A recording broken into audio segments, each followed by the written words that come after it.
Le 25 mai 2016, Marisol Touraine a annoncé l'accès universel au traitement de l'hépatite C chez les usagers de drogue, quelle que soit la sévérité de leur maladie hépatique. Cette annonce renforce la nécessité d'améliorer le dépistage de l'hépatite C dans cette population. Frédéric, pourrais-tu nous dire comment on peut améliorer le dépistage de l'hépatite C dans cette population ? Alors, pour améliorer le dépistage de l'hépatite dans cette population, je pense qu'il faut vraiment arriver à former l'ensemble des acteurs d'Exapa, en fait, pour leur faire comprendre les enjeux des hépatites et toutes les bases, le b.a.-ba un peu sur les hépatites. Alors, de la secrétaire, en passant par l'infirmier, le médecin et le travailleur social. Ça, c'est très, très important et je pense très fondamental. Alors, cette année, on a beaucoup entendu parler des TROD. Est-ce que vraiment c'est une technique qui améliore le dépistage ? Oui, donc c'est vraiment une chose assez intéressante, ces tests rapides d'orientation diagnostique qui peuvent permettre justement d'enclencher potentiellement un accès au dépistage et un accès aux soins pour cette population-là. Tu peux nous dire comment ça marche, un TROD concrètement ? Donc ce test rapide permet de prendre au bout du doigt, sur une petite goutte de sang, un échantillon qui permet d'être analysé par le trodeur, entre guillemets, et qui va lui permettre de se connaître, avoir une idée du diagnostic sérologique de l'hépatite C. Donc il faut le proposer à tout le monde dans l'Exapa ? Oui, c'est important de pouvoir le proposer aux tout venants. Ça peut être fait directement par l'éducateur spécialisé, le travailleur social, entre guillemets. Ça, c'est important de pouvoir permettre un accès à la santé à cette population-là. Et voilà. Donc tu as le TROD, et alors maintenant au sein de la structure, comment tu peux faire pour améliorer le dépistage au sein de la structure parmi les acteurs ? Est-ce qu'il y a des petits trucs ? Pour améliorer le dépistage, il faut améliorer, donc, encore une fois, la formation et l'application des acteurs dans ce processus. Donc, pour pouvoir faire un TROD, il faut être formé et agréé par une agence régionale de santé de son territoire. Ça, c'est très important et c'est la base, déjà. Et alors, si ton TROD est négatif, on sait que cette population est à risque, tous les combien il faut recommencer ce TROD ? Pour avoir une bonne vision, il faut refaire le test tous les 3 mois après une prise de risque éventuelle, en fait. Oui, mais ça c'est bien pour ceux qui prennent un risque de temps en temps, mais la population qui prend des risques tous les jours, comment tu fais ? Justement, là, avec le TROD, en fait, le TROD, ce n'est pas une fin en soi, c'est vraiment un outil complémentaire. Donc, ce qu'il faut comprendre, c'est que le TROD s'inscrit dans un entretien de prévention où il va être abordé avec le patient l'ensemble de ses prises de risque et on va voir avec lui à quelle fréquence, finalement, on va pouvoir lui reproposer ce test rapide. Alors, on a aussi beaucoup entendu parler des fibroscans. Donc là, je me tourne vers toi, Stéphanie. Les fibroscans, c'est cher, c'est compliqué, il n'y en a pas partout.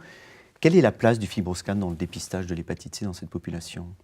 Alors, en complément du TROD, le fibroscan est un outil de dépistage, qui génère un résultat immédiat et donc qui sensibilise le patient à l'état de son foie.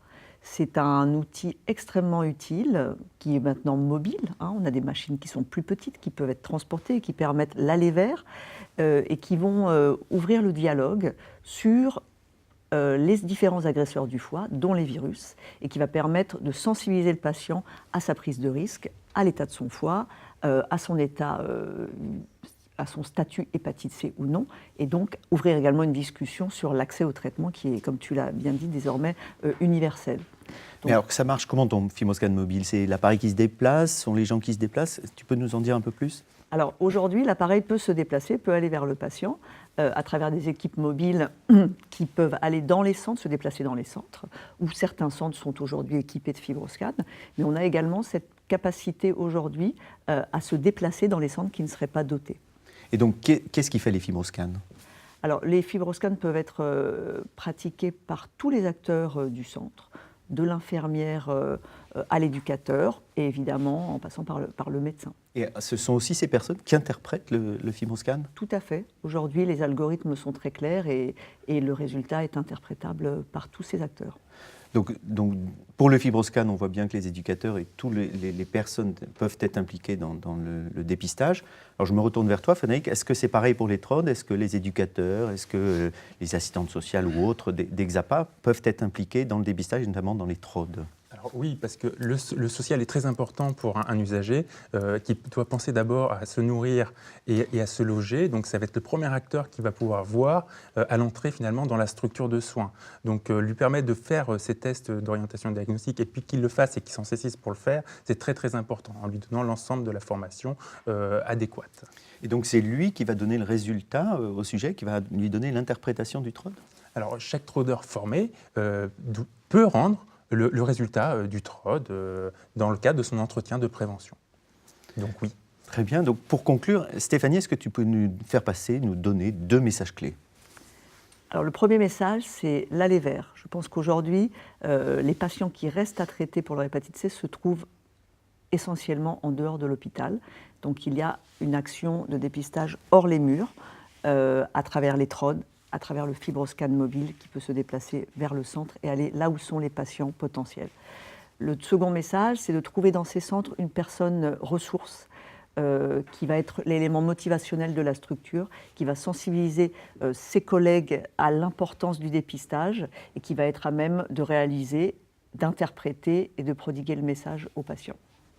Alors toi, Frédéric, tes 2 messages clés? Alors, l'implication de tous les professionnels par le biais de la formation de ces professionnels, puis l'utilisation des TROD pour cette population dans ces centres de soins-là. Je vous remercie. Merci à toi. Merci à toi.